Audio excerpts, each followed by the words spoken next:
वाहिगुरु जी का खालसा वाहिगुरु जी की फतेह। परम सन्मानयोग सतगुरां दे हजूर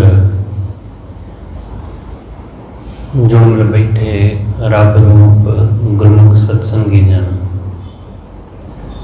सतगुरु जी की अपार बख्शिश महरामत दा सदका गुरु दर ते जुड़न दा सुभाग समा नसीब होया। सतगुरु जी की इलाही बाणी का कीर्तन गुरु के प्यारे कीर्तनिया पासों आप जी ने सरवण किया। सतगुरु जी की बख्शिश महरामत का सदका गुरु दर ते जुड़ के वाहिगुरु नाल सांझ पाउण दा, उसके चरनां विच जुड़ मिलण दा निमाणा जिहा उपराला कर रहे हैं। सतगुरु समझाते हैं कि ज्ञान हमेशा अपना ही काम आउंदा है, दूसरे का नहीं। क्योंकि दूसरे दे कोलों मिलिया होया ज्ञान वो अधूरा हुंदा है। क्यों? क्योंकि वो दूसरे दे अनुभव विचों जन्मिया, अपने अनुभव विचों नहीं। जो अपने अनुभव विचों उपजिया होवे, जिन्हों आप जानिया होवे, ज्ञान वही हुंदा है। जिन्हों दूसरे ने जानिया उन्होंने सिर्फ आप पढ़ सकते हैं,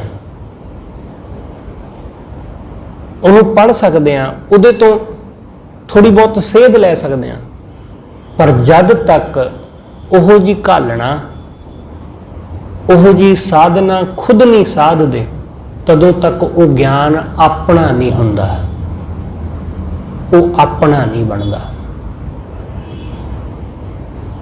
इसलिए दूसरे कोलों मिलिया ज्ञान वो सिर्फ जानकारी तो बढ़ के होर कुछ नहीं हुंदा है।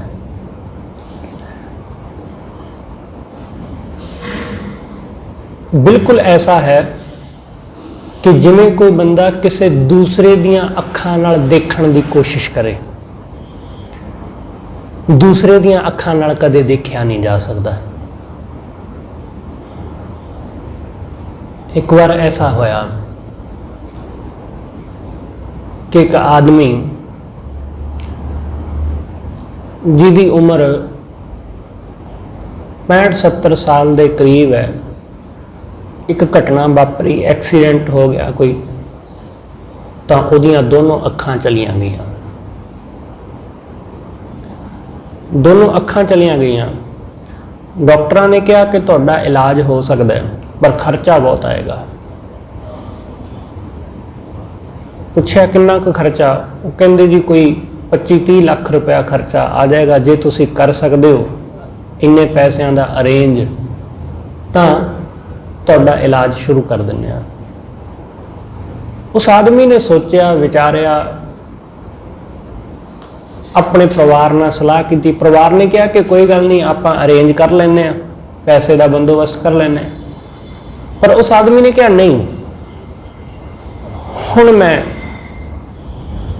होर वेख के की करना, क्योंकि बड़ी दुनिया देख ली है, 65-70 साल की उम्र हो गई है, बड़ा कुछ देख लिया, होर पता नहीं अगे कितना कुछ समा हैगा कितना नहीं हैगा, रब जाने। इसलिए हुण मैं इवें ही ठीक हाँ, क्योंकि मेरी पत्नी हैगी है, तुसी मेरे बच्चे हैगे हो, मेरे पुत पोते दोते, मेरा सारा परिवार हैगा, मैं इन्हां दियां अखां नाल देख लूँगा दुनिया। वैसे तो देख ही चुका वहाँ। उन्होंने बड़ा समझाने की कोशिश की, पर वो बापू मन्निया ना। वो कहंदा नहीं छड्डो, इन्ना खर्चा करके की करना है। वो भी पता नहीं कि हुण बुढ़ा शरीर है कि जे इलाज कराया भी हो सकता है कि वो ठीक होवे भी ना होवे, की पता। चलो परिवार उन्हां दी जिद ते राजी हो गया कि ठीक है, जे तुहानूं इवें ही लगदा तो फिर इवें ही सही। ਉਹਨਾਂ ਨੂੰ ਘਰ ਲੈ ਆਏ। ਹੌਲੀ ਹੌਲੀ ਸਮਾਂ ਗੁਜ਼ਰਿਆ, ਕੁਝ ਮਹੀਨੇ ਲੰਘ ਗਏ, ਸਾਲ ਗੁਜ਼ਰ ਗਿਆ, ਤਾਂ ਉਹ ਬਜ਼ੁਰਗ ਆਦਮੀ ਜਿਹਨੇ ਇਹ ਕਹਿ ਕੇ ਅੱਖਾਂ ਦਾ ਇਲਾਜ ਨਹੀਂ ਸੀ ਕਰਾਇਆ ਕਿ ਮੇਰੀ ਪਤਨੀ ਦੀਆਂ ਅੱਖਾਂ ਮੇਰੀਆਂ ਹੀ ਅੱਖਾਂ ਨੇ, ਮੈਂ ਆਪਣੀ ਪਤਨੀ ਰਾਹੀਂ ਵੇਖ ਲਊਂਗਾ ਜੋ ਵੇਖਣਾ ਹੈ, ਮੇਰੇ ਬੱਚਿਆਂ ਦੀਆਂ ਅੱਖਾਂ ਮੇਰੀਆਂ ਹੀ ਤੇ ਅੱਖਾਂ ਨੇ, ਮੈਂ ਉਹਨਾਂ ਦੀ ਅੱਖ ਰਾਹੀਂ ਵੇਖ ਲਊਂਗਾ। ਉਹਨਾਂ ਦੇ ਘਰ ਵਿੱਚ ਅਚਾਨਕ ਅੱਗ ਲੱਗ ਗਈ, ਕੋਈ ਘਟਨਾ ਵਾਪਰੀ, ਕਿਸੇ ਤਰ੍ਹਾਂ ਅੱਗ ਲੱਗ ਗਈ। ਜਿਵੇਂ ਅੱਗ ਲੱਗੀ, ਅੱਗ ਨੇ ਬੜੀ ਛੇਤੀ ਸਾਰੇ ਘਰ ਨੂੰ ਪਕੜ ਲਿਆ, ਸਾਰਾ ਘਰ ਅੱਗ ਦੀ ਲਪੇਟ ਵਿੱਚ ਆ ਗਿਆ। ਕੁਛ ਹੀ ਮਿੰਟ ਵਿੱਚ ਅੱਗ ਨੇ ਪੂਰਾ ਘਰ ਜਿਹੜਾ ਹੈ ਉਹ ਆਪਣੀ ਪੂਰੀ ਲਪੇਟ ਵਿੱਚ ਲੈ ਲਿਆ। ਸਾਰੇ ਘਰ ਦੇ ਮੈਂਬਰ ਜਲਦੀ ਜਲਦੀ ਘਰੋਂ ਬਾਹਰ ਨਿਕਲ ਗਏ, ਸਭ ਦੌੜ ਗਏ। ਜਦੋਂ ਸਾਰੇ ਬਾਹਰ ਆ ਗਏ, ਪੂਰੀ ਤਰ੍ਹਾਂ ਘਰ ਸੜ ਰਿਹਾ, ਫਿਰ ਉਹਨਾਂ ਨੂੰ ਖਿਆਲ ਆਇਆ ਕਿ ਬਾਪੂ ਤੇ ਘਰ 'ਚ ਹੀ ਰਹਿ ਗਿਆ।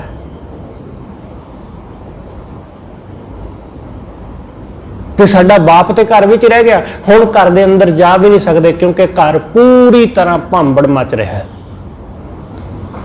ਹੁਣ ਅੰਦਰ ਨਹੀਂ ਜਾਇਆ ਜਾ ਸਕਦਾ। ਕਿਉਂਕਿ ਜਿਹਦੇ ਕੋਲ ਅੱਖ ਸੀ ਉਹਨੂੰ ਪਤਾ ਕਿ ਦਰਵਾਜ਼ਾ ਕਿੱਧਰ ਹੈ, ਇਸ ਲਈ ਉਹਨੂੰ ਪੁੱਛਣ ਦੀ ਜ਼ਰੂਰਤ ਨਹੀਂ ਹੈ ਦਰਵਾਜ਼ੇ ਦੀ ਕਿ ਦਰਵਾਜ਼ਾ ਕਿਸ ਪਾਸੇ ਹੈ। ਅੰਨਾ ਬੰਦਾ ਇੱਥੇ ਬੈਠਾ ਹੋਵੇਗਾ, ਉਹ ਤੁਹਾਨੂੰ ਪੁੱਛੇਗਾ ਕਿ ਭਾਈ ਮਾੜਾ ਜਿਹਾ ਦਰਵਾਜ਼ੇ ਵੱਲ ਨੂੰ ਕਰ ਦਿਓ ਮੈਨੂੰ। ਪਰ ਸਾਡੀਆਂ ਅੱਖਾਂ ਸਹੀ ਸਲਾਮਤ ਨੇ, ਅਸੀਂ ਪੁੱਛਦੇ ਥੋੜੀਆਂ, ਅਸੀਂ ਉੱਠਦੇ ਹਾਂ, ਦਰਵਾਜ਼ੇ ਵਿੱਚੋਂ ਬਾਹਰ ਹੋ ਜਾਂਦੇ ਹਾਂ। ਹੁਣ ਉਸ ਆਦਮੀ ਨੂੰ ਕਿਸੇ ਨੂੰ ਯਾਦ ਵੀ ਨਹੀਂ ਆਇਆ, ਖਿਆਲ ਵੀ ਨਹੀਂ ਆਇਆ, ਸਭ ਨੇ ਆਪਣੇ ਆਪ ਨੂੰ ਬਚਾਉਣ ਦੀ ਕੀਤੀ, ਸਭ ਭੱਜ ਤੁਰੇ। ਹੁਣ ਉਹ ਆਦਮੀ ਜਿਹੜਾ ਕਹਿੰਦਾ ਸੀ ਕਿ ਮੈਂ ਪਤਨੀ ਦੀ ਅੱਖ ਨਾਲ ਦੇਖ ਲਊਂਗਾ, ਬੱਚਿਆਂ ਦੀ ਅੱਖ ਨਾਲ ਦੇਖ ਲਊਂਗਾ, ਆਪਣੇ ਪੋਤਿਆਂ ਦੀ ਅੱਖ ਨਾਲ, ਪੋਤੀਆਂ ਦੀ ਅੱਖ ਨਾਲ ਦੇਖ ਲਊਂਗਾ, ਉਹਨਾਂ ਦੀਆਂ ਸਾਰਿਆਂ ਦੀਆਂ ਅੱਖਾਂ ਉਹਦਾ ਕੁਛ ਸਵਾਰ ਨਾ ਸਕੀਆਂ। ਉਹ ਉਹਦੇ ਵਿੱਚ ਜਿੰਦਾ ਹੀ ਸੜ ਕੇ ਮਰ ਗਿਆ। ਐਸਾ ਹੀ ਤੁਸੀਂ ਸਮਝ ਲਵੋ ਕਿ ਜਿਹੜਾ ਬੰਦਾ ਇਹ ਕਹੇ ਕਿ ਮੈਂ ਕਿਸੇ ਦੇ ਗਿਆਨ ਰਾਹੀਂ ਸਿੱਖ ਲਊਂਗਾ, ਸਮਝ ਲਊਂਗਾ, ਆਪਣਾ ਕੁਝ ਸਵਾਰ ਲਊਂਗਾ, ਉਹ ਕੁਛ ਨਹੀਂ ਸਵਾਰ ਸਕਦਾ ਹੈ। ਕਿਉਂਕਿ ਆਪਣਾ ਜਦ ਤੱਕ ਨਹੀਂ ਹੈ ਨਾ, ਉਦੋਂ ਤੱਕ ਗੱਲ ਨਹੀਂ ਬਣਦੀ ਹੈ, ਉਦੋਂ ਤੱਕ ਟਿਕਾ ਨਹੀਂ ਆਉਂਦਾ ਹੈ। ਇਸ ਲਈ ਅੱਜ ਦੇ ਇਸ ਬਚਨ ਅੰਦਰ ਕਬੀਰ ਸਾਹਿਬ ਸਾਨੂੰ ਰਹਿਮਤ ਕਰਕੇ ਸਮਝਾਉਂਦੇ ਨੇ। ਕਬੀਰ ਸਾਹਿਬ ਕਹਿੰਦੇ ਆਪਣੇ ਵਿਚਾਰ ਅਸਵਾਰੀ ਕੀਜੈ, ਆਪਣੇ ਵਿਚਾਰਾਂ ਦੇ ਉੱਪਰ ਸਵਾਰੀ ਕਰ। ਆਪਣੇ ਵਿਚਾਰ, ਕਿਸੇ ਦੇ ਨਹੀਂ, ਕਿਸੇ ਦੇ ਨਹੀਂ। ਅਸੀਂ ਕਹਿੰਦੇ ਕਿ ਮੈਨੂੰ ਉਸ ਫਲਾਣੇ ਬੰਦੇ ਦੇ ਵਿਚਾਰ ਬਹੁਤ ਚੰਗੇ ਲੱਗੇ, ਉਹਦੇ ਵਿਚਾਰ ਅਸੀਂ ਲੈ ਲੈਂਦੇ ਹਾਂ ਤੇ ਉਸੇ ਵਿਚਾਰ ਨੂੰ ਅਸੀਂ ਅੱਗੇ ਦੱਸ ਦਿੰਦੇ ਹਾਂ ਆਪਣਾ ਕਹਿ ਕੇ। ਐਸਾ ਹੀ ਹੁੰਦਾ ਹੈ। ਆਪਣਾ ਵਿਚਾਰ, ਤੁਹਾਡਾ ਵਿਚਾਰ ਕੀ ਹੈ, ਇਹ ਗੱਲ ਅਹਿਮੀਅਤ ਰੱਖਦੀ ਹੈ। ਤੁਸੀਂ ਕਿਸੇ ਕੋਲੋਂ ਕੋਈ ਵਿਚਾਰ ਸੁਣ ਲਈ ਹੈ, ਉਹ ਸੁਣ ਕੇ ਸੁਣਾਓ, ਉਹ ਗੱਲ ਨਹੀਂ। ਆਪਣਾ ਵਿਚਾਰ ਕੀ ਹੈ, ਆਪਣਾ ਗਿਆਨ ਕੀ ਹੈ।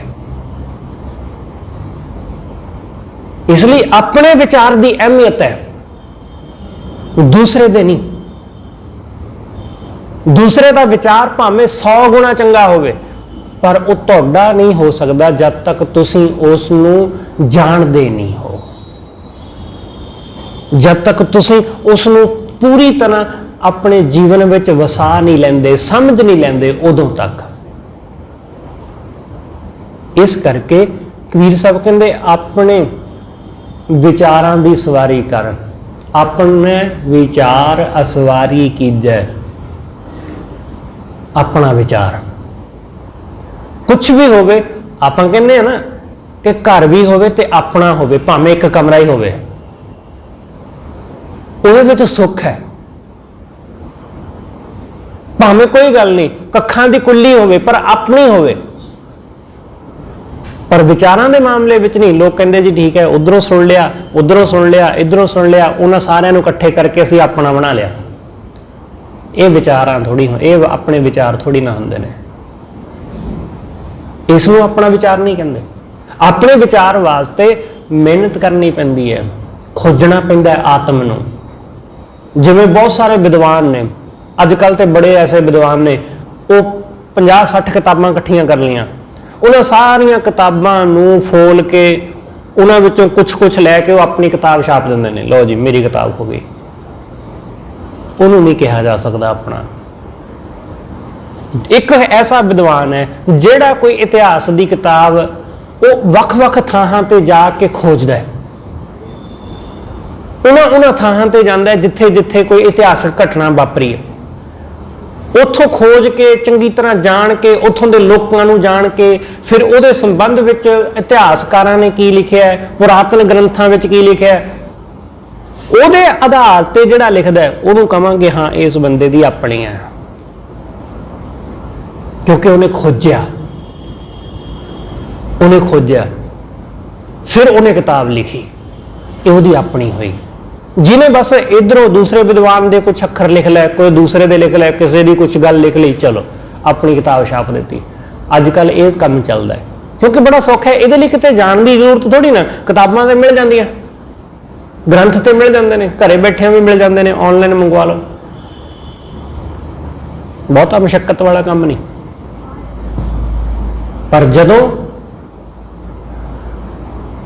कुछ अपना करना है तो उहदे लई मुशक्कत घलनी पैंदी है, उहदे लई दिन रात एक करना पैंदा है। इसलिए उहदे तो बिना आत्म दा ज्ञान, अपने आत्म नूं खोजना, इत्थे बाहर नूं खोजण दी गल नहीं है, अपने आत्म नूं। इसलिए कबीर साहब कहते आत्म नूं खोज, आत्म नूं विचार, विचार तो बिना गल नहीं। शब्द नूं तुसीं पढ़दे हो, शब्द नूं विचारो, बिना विचारिया इत्थे गल बननी ही नहीं है। सतगुरु ने कहा ना कि बाणी दे अंदर कि करन ना सुने काहू की निंदा, हुण इस गल नूं विचार कि सतगुरु ने कहा है कि कन्ना नाल होरनां दी निंदा नहीं सुननी चाहिए, इस नूं विचारना, विचार के इस नूं अपने अंदर वसाउणा। जदों इस नूं अंदर वसावांगे, दूसरियां दी निंदा सुनने वाले पासों अपने आप को हटा लवांगे, तो जिवें ही मन निंदा सुनने वाले पासों हट जाएगा ना, उस तो बाद जो सुख मिलेगा, उस तो बाद जो आनंद मिलेगा वो तुहाडा अपना होवेगा। दूसरे की बुराई करने वाले पासों जदों असीं खुद नूं हटा लैंदे आ, उस तो बाद जो सुख मिलता है, क्योंकि मन जिहड़ा साडा है ना ये तनाव विच तां ही रहिंदा है क्योंकि ये दूसरियां दीयां गल्लां करदा रहिंदा है, ये दूसरियां दीयां गल्लां सुनदा रहिंदा है। जदों मन उस पासों हट ही जाएगा, ना सुनेगा ना करेगा, फिर ये टिकाव विच आवेगा, तो टिकाव विच जो आनंद है वो तुहाडा अपना है।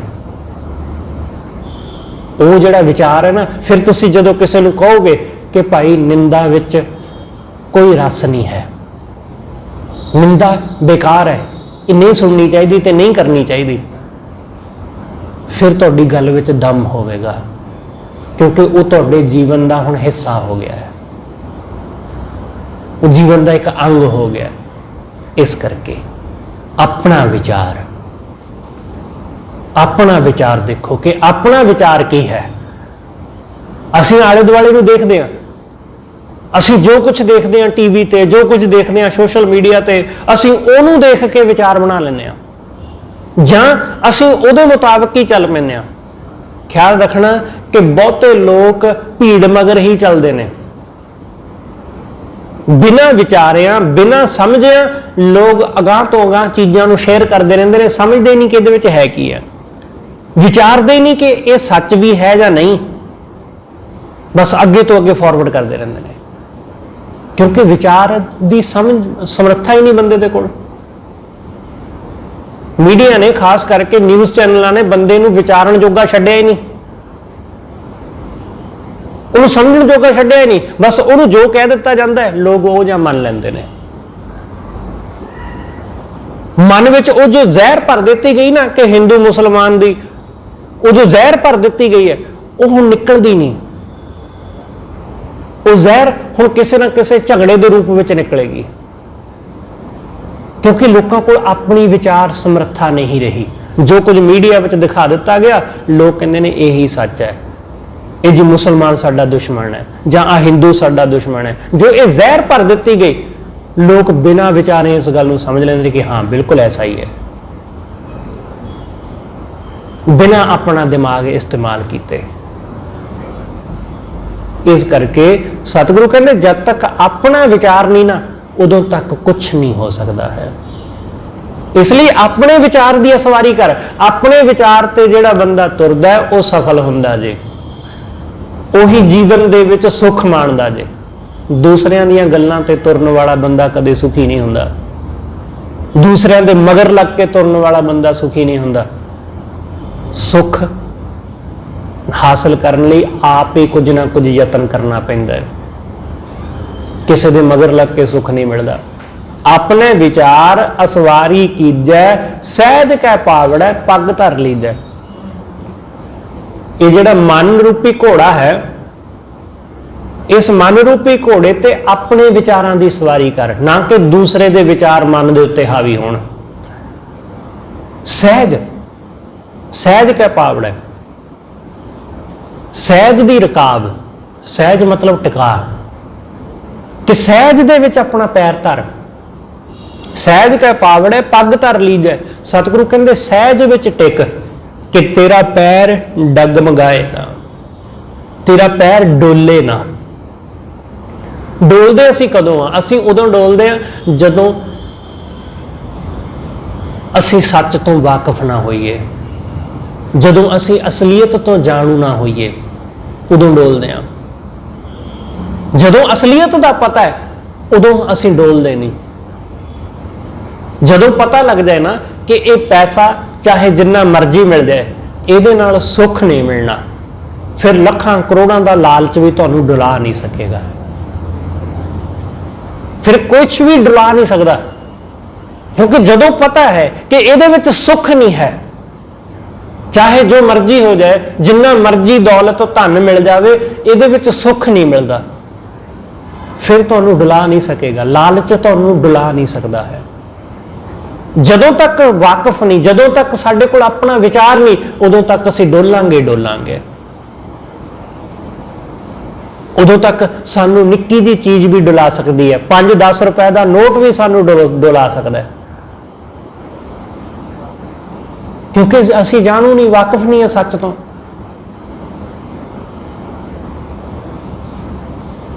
इसलिए इस दुनिया दे विच ऐसा ही है कि इत्थे जिन्नियां भी तुसीं चीज़ां देखोगे, वस्तुआं देखोगे, वो सब चीज़ां सुख दिंदियां प्रतीत होंदियां। लगदा ऐसा ही है कि सारियां चीज़ां सुख दिंदियां, पर सुख देने वाली चीज़ इन्हां विचों कोई भी नहीं है। सुख किसी विचों भी नहीं मिलता है। जे सचमुच इन्हां चीज़ां विचों सुख मिलता होवे, तो फिर बंदे नूं दूसरियां चीज़ां की जरूरत क्यों पवे? एक चीज़ आउंदी है, उहदे नाल 50 चीज़ां होर चाहीदियां सुख वास्ते। घर मिल गया, पहला घर नहीं सी, फिर बंदा सोचदा सी मेरे कोल मेरा घर होएगा तो मैं सुखी होऊंगा। हुण घर मिल गया, हुण घर विच 50 चीज़ां होर चाहीदियां सुख वास्ते। LED चाहिदी है, वधिया सोफे चाहिए ने, वधिया बैड चाहिए है, वधिया किचन का समान चाहिए है, वधिया कप बोर्ड चाहिए ने, वधिया गिलास भांडे चाहिए ने, फिर सुख मिलना है। ये तो है नहीं कि कल्ला घर आ गया तो सुख आ गया। बहुत लोगों को घर है पर फिर भी सुख नहीं है। बहुत लोगों को घर दे विच महंगा पत्थर लगा है, संगमरमर, पर फिर भी सुख नहीं है, क्योंकि सिर्फ एक चीज़ दे होने नाल सुख नहीं होगा। फिर तुसीं घर दी सारियां चीज़ां पूरियां कर लोगे, फिर घर दे बाहर गड्डी भी तो चाहिए है, वो होवेगी तो सुख आएगा। इस करके जिन्हें इस गल नूं जान लिया कि इन्हां चीज़ां विच सुख नहीं है, सिर्फ सुख दा दिखावा है, वो बंदा फिर सहज विच टिकदा है, उही सहज विच टिकदा है। इस करके सतगुरु कहंदे जिहड़ा टिक गया वो फिर डोलदा नहीं। उन्होंने किवें डुला दोगे, उन्होंने किवें डुलाओगे, किहड़े लालच नाल डुलाओगे? कि भाई तेन नौकरी दे दिंदे आ, तेनों घर भी दे दिंदे आ, तेनों गड्डी भी दे दिंदे आ, उन्होंने ये चीज़ां डुला नहीं सकदियां। इसलिए जदों साहिबजादियां नूं ये गल कही गई कि तुहानूं जमीन दे देंगे, जगीर दे देंगे, तुहाडा आनंदपुर वापस दे देवांगे, तुहानूं सारियां चीज़ां दे देवांगे, जो तुसीं मंगोगे दे देंगे, सब दे देवांगे। हुण वो छोटे बच्चे अजकल उस एज के बच्चे नूं 5-7 साल के बच्चे नूं तुसीं चॉकलेट कैंडी के उत्ते डुला सकते हो। चॉकलेट कैंडी ना लवे तो फिर मोबाइल तो है ही काफ़ी है बच्चे नूं डुलाउण वास्ते, क्योंकि अजकल यही कुछ चलदा। उन्होंने तुसीं मोबाइल दे दो कि बच्चे की देखते हैं, तू वो दसेगा मैं फलाना कार्टून देखदा है, जब मैं फलानी गेम खेडदा, तुसीं उहनूं दिओ, वो तुहाडी गल मन्नेगा, जिधर मर्जी भरमा के लै जाओ उहनूं। जदों साडा मन टिका विच हुंदा है ना, सहज विच हुंदा है, फिर डुलाया नहीं जा सकता। इसलिए उन्होंने सारिया चीज़ों का बंदोबस्त कर रखा, खाण पीण दीयां चीज़ां जो भी उस वेले बच्चों नूं चंगियां लगदियां सन, सारिया खाण पीण दीयां चीज़ां उन्होंने ढेर ला छड्डिया सामने कि जो तुसीं खाना चाहो खाओ, आनंद लो, पैसा चाहिए वो लो, वड्डे होवोगे तो असीं अपनियां धीआं नाल तुहाडे रिश्ते करांगे, जो चाहिए लो, राज भोगो, सुख माणो, बस साडी गल मान लो, बस अपने ईमान तो डोल जाओ बस। पर ये सारिया चीज़ां उन्होंने डुला ना सकियां, क्योंकि वो सच तो वाकफ सन, उन्होंने कोल अपना विचार सी, वो अपने विचार के उत्ते असवारी कर रहे सन, वो अपने विचार ते, इसलिए उन्होंने डुलाया नहीं जा सकिया। उन्होंने मौत भी डुला ना सकी, मौत भी उन्होंने पैर जिहड़े आ वो डगमगा ना सकी, इसलिए वो हस के नीआं विच खड़ो जाते हैं, हस के, क्योंकि जो लालच ना डुला सकिया तो फिर हुंदा कि हाँ डर दो, भै दो, मौत का डर, कि जो मौत सामने खड़ोवेगी फिर तो बंदा डरेगा ही ना, फिर तो डोलेगा ही, फिर तो कहेगा कि भाई जो मर्जी करा लो मेरे तो, मैं राजी हाँ। पर मौत भी डुला ना सकी, क्योंकि जिन्हां दे कोल सहज है वो कदे डोलते नहीं, जिन्हां दा पैर सहज विच पिया होवे उन्हां दे पैर कदे डगमगाउंदे नहीं। सतगुरु कहंदे डिगै ना डोलै दृढ़ कर रहे हो, ना वो डिगदे ने ना वो डोलते ने, क्योंकि उन्होंने गुरु के शब्द नूं दृढ़ करके रखा होया, पक्का करके। उन्होंने गुरु के शब्द नूं पक्का किया होया अपने हिरदे दे विच। गुरदीनो मनतानी, गुरु ने ऐसा मंत्र दिता, ऐसा शब्द बख्शिया, ऐसी मत दी कि मन पूरी तरह अडोल होया पिया, पूरी तरह दृढ़ होया पिया, एकाग्र होया पिया। इस करके कबीर साहब कहते भाई अपने सहज दे विच पग धरो, सहज कै पावड़ै पग धर लीजै, सहज विच अपने आप नूं टिका लै। कबीर साहब समझाउंदे ने दे मुहार लगाम पहरावा, कि घोड़े के मूँह के उपर उन्होंने छिकली की तरह ਜਾਂ ਉਹਦੇ ਮੂੰਹ ਦੇ ਉੱਪਰ ਇੱਕ ਇਸ ਤਰ੍ਹਾਂ ਦਾ ਕਵਰ ਕਹਿ ਲਓ ਕਿ ਉਹ ਪਾਇਆ ਜਾਂਦਾ ਕਿ ਉਹ ਇੱਧਰ ਉੱਧਰ ਚੀਜ਼ਾਂ ਵਿੱਚ ਮੂੰਹ ਨਾ ਮਾਰੇ, ਉਹਦੇ ਮੂੰਹ ਨੂੰ ਬੰਦ ਕਰਨ ਵਾਸਤੇ। ਜਿਵੇਂ ਤੁਸੀਂ ਜੇ ਸ਼ਿਕਾਰੀ ਕੁੱਤੇ ਦੇਖੇ ਨੇ ਤਾਂ ਉਹਨਾਂ ਦੇ ਮੂੰਹ ਦੇ ਉੱਪਰ ਇੱਕ ਚੀਜ਼ ਪਾਈ ਜਾਂਦੀ ਹੈ, ਲੋਹੇ ਦੀ ਹੁੰਦੀ ਹੈ ਜਾਂ ਉਸ ਨੂੰ ਚਮੜੇ ਦਾ ਬਣਾਇਆ ਜਾਂਦਾ ਕਿ ਉਹ ਇੱਧਰ ਉੱਧਰ ਮੂੰਹ ਨਾ ਮਾਰੇ, ਕਿਸੇ ਨੂੰ ਵੱਢੇ ਨਾ।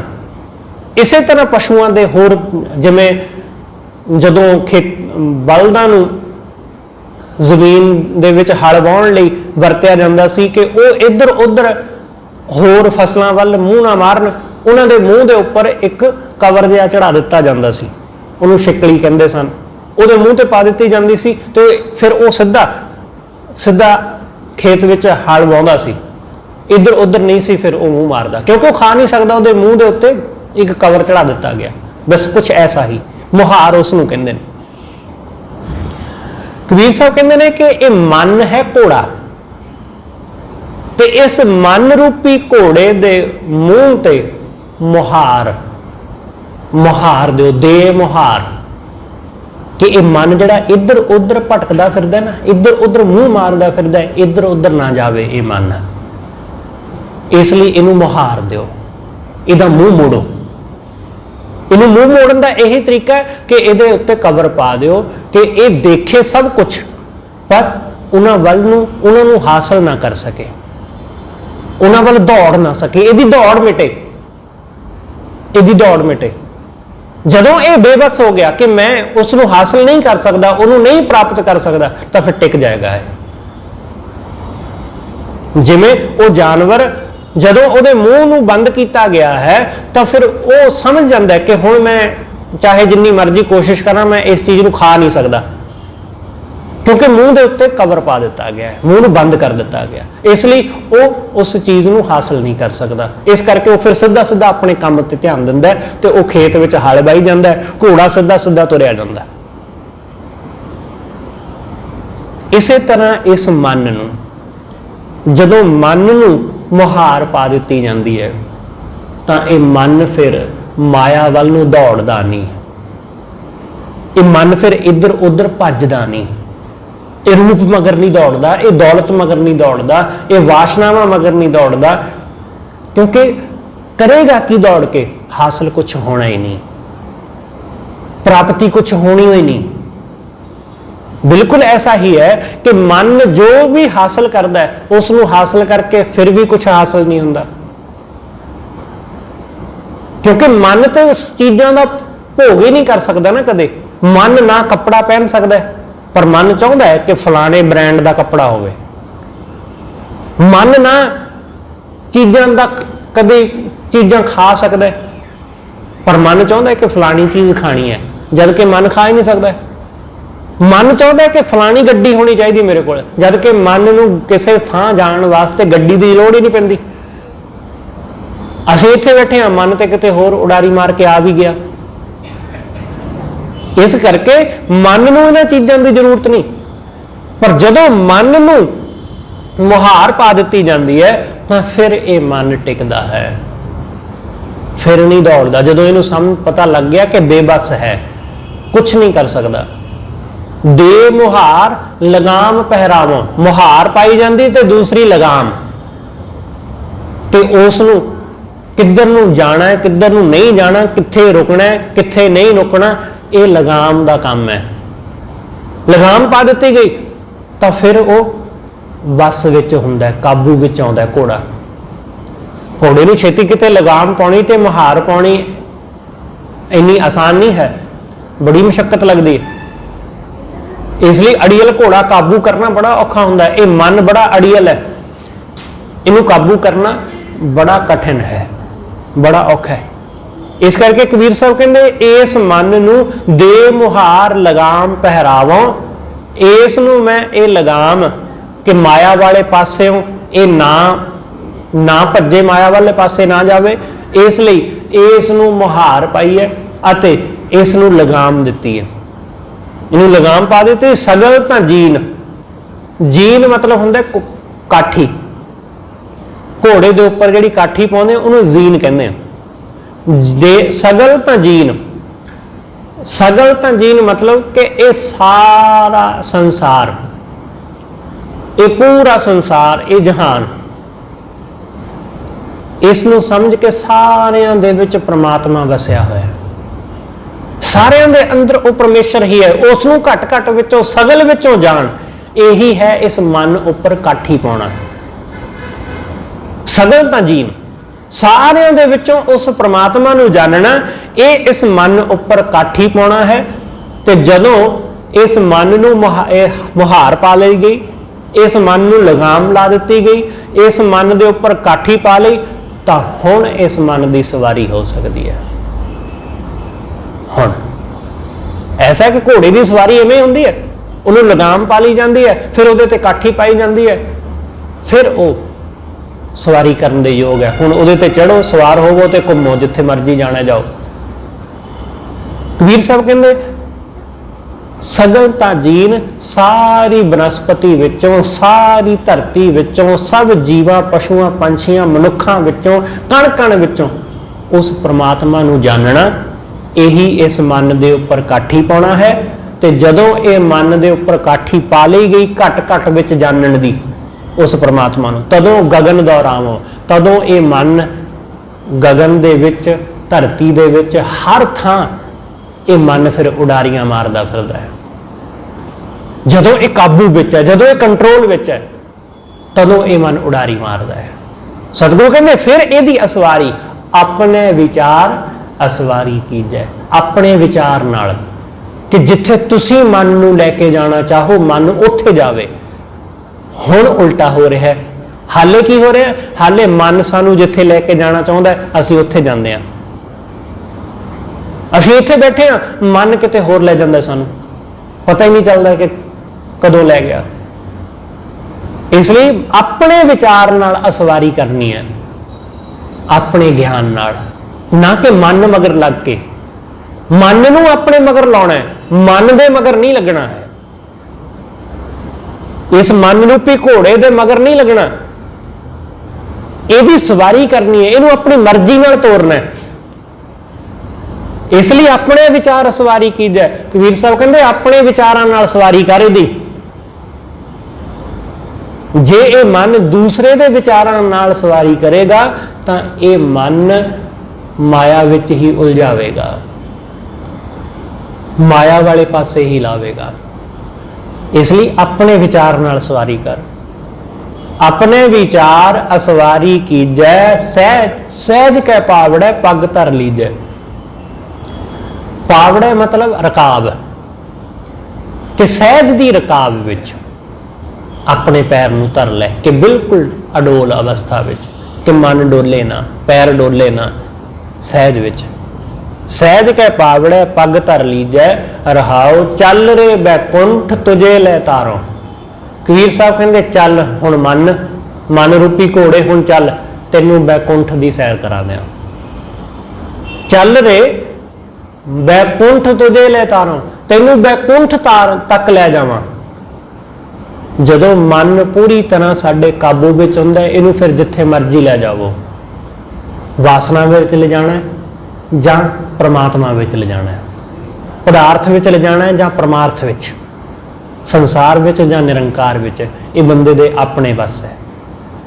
इसलिए कबीर साहब कहंदे चल रे हे मन चल, बैकुंठ तुझे ले तारो, तैनूं बैकुंठ तार ले जावां, इस संसार तो पार लंघा के उस निरंकार तक ले जावां। चल हिचे तां प्रेम के चाबुक मारो। जे तू मन इधर उधर जरा खिसकण दी कोशिश करे, जे तू इधर उधर नूं होण दी कोशिश करे, तां प्रेम दा चाबुक तेरे मारां मैं। जिवें उस घोड़े नूं इधर उधर उहनूं ठीक करन लई, जदों ਉਹ हौली चल रहा हो, तेज करने लई, जां ਉਹ गलत पासे नूं मुड़ रहा होवे तां उहनूं सही पासे मोड़न लई चाबुक मारिया जांदा है। कबीर साहब कहंदे ये मन जे इधर उधर दौड़े, इस अपनी लीह तो भटके, कुराहे पैण दी कोशिश करे, रूप देख के माया देख के भटकण दी कोशिश करे, तां इस मन दे उपर मैं प्रेम दा चाबुक मारां। प्रेम दा हिचे तां प्रेम का चाबुक मारो, जे ये इधर उधर हिचके तो इसनूं मैं मार के फिर सही लाइन ते ले आवां। फिर इनू जदों ही मैं इसलिए कई बारी तुहानूं बेनती की कि जदों ही तुहानूं ख्याल आवे कि मन भज गया, फिर मोड़ लियावो इनू, फिर मोड़ लियावो। जिवें ही ख्याल आउंदा है उसे वेले कीर्तन सुनदियां, कथा सुनदियां, सिमरन करदियां, पाठ करदियां, बहुत बारी ऐसा हुंदा है कि सानूं पता ही नहीं चलता कि मन किधर चला गया। जदों ही याद आवे उन्हें वापस मोड़ो, उसे वेले वापस मोड़ो। जदों उन्हें बार बार वापस मोड़ते रहोगे, बार बार उन्हें लाइन ते लियाउंदे रहोगे, तो प्रेम दा चाबुक मार के उन्हें मोड़ना, फिर हौली हौली वो टिकेगा, हौली हौली अपनी लाइन ते चल पवेगा, फिर वो भटकेगा नहीं। इस करके कबीर साहब कहते हिचे तां प्रेम के चाबुक मारो, कहत कबीर भले असवारा। कबीर आखदे ने कि हे भले असवार, इस मन रूपी घोड़े की सवारी करने वाले भले असवार। अपने मन की सवारी करनी। हे भले असवार बेद कतेब ते रह निरारा। कबीर साहब कहते बेदां कतेबां तो न्यारा रहे कि उन्हें सारिਆਂ तो वखरा। कहत कबीर भले असवारा बेद कतेब ते रह निरारा। उन्हों तो हमेशा न्यारा, उन्हों तो हमेशा वखरा। ਉਹਦਾ एक कारण है कि कबीर साहब बेद ते कतेब, कतेब मुसलमानों के ग्रंथ, वेद हिंदुओं के ग्रंथ, क्योंकि उस वेले दो ही चलते सन। तो दोनों हुण ख्याल रखना कि कबीर साहब के दुनिया तो जाण तो बाद दोनों ने कबीर साहब के उत्ते दावा किया। मुसलमानों ने कहा कि कबीर मुसलमान है, तो हिंदुओं ने कहा कि कबीर हिंदू है। जूंदे जी दोनों ने नहीं से उन्होंने प्रवान किया कबीर साहब ने। दोनों ने कहा कि यह बंदा काफर है। हिंदुओं ने कहा कि मलेश है, एक चंगा नहीं बंदा। क्यों? क्योंकि उन्होंने ना हिंदुओं दी रीतियों प्रवान किया ना मुसलमानों दी, उन्होंने प्रवान ही नहीं किया। कबीर साहब ने कहा कि जे सुन्नत करने वाली रब मिलता फिर तुसी औरत का की करोगे? तो मुसलमान उन्होंने किवें पसंद करते कबीर साहब नूं? उन्होंने सीधा कहा ब्राह्मण नूं कि जे तू ब्राह्मण है तो फिर तू किसी होर मार्ग तो पैदा क्यों नहीं होया? तो ब्राह्मण उन्होंने किवें पसंद करता, उन्होंने किवें चंगा लगता? इसलिए कबीर साहब कहते दोनों तो न्यारा मैं, ना मैं वेदां के मुताबिक चले तो ना मैं कतेबां के मुताबिक। मैं अपना ही मार्ग अपनाया है। हर बंदे का अपना ही मार्ग है। इसलिए कबीर साहब ने पहली गल कही कि अपने विचार असवारी कीजिए। अपने विचार ते असवारी करो, दूसरे के विचार ते सवारी करोगे तो डुबोगे, वो लै डुबेगा। इसलिए तुहाडा अपना ज्ञान ही तुहानूं तारेगा, किसी दूसरे का ज्ञान पार उतारा नहीं कर सकता है। इस करके कबीर साहब कहते मैं इन्हों दोनों तो न्यारा। जो वेद विच लिखिया मैं उसनों भी नहीं मानता हाँ, तो जो कतेब विच लिखिया मैं उसनों भी नहीं मानता।